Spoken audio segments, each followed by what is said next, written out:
مشكلات البول، بالذات لو انتي بتعطسي، بتكحي، بتضحكي، قعدتي فترة طويلة ما تدخليش الحمام.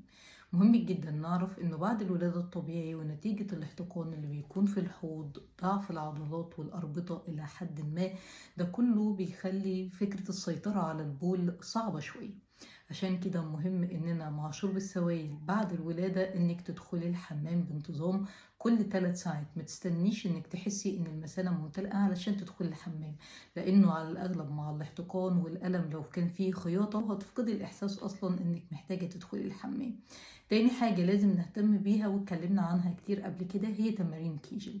لازم تمارين كيجل تكوني من قبل الحمل واثناء الحمل وبعد الولادة منتظمة عليها كل يوم، علشان دي اكتر حاجة هتخلي العضلات والاربطة ترجع تاني بالقوة والمتانة اللي كانت عليها، وبالتالي تدريجيا تستعيدي الاحساس بشكل طبيعي والسيطرة على مجرى البول.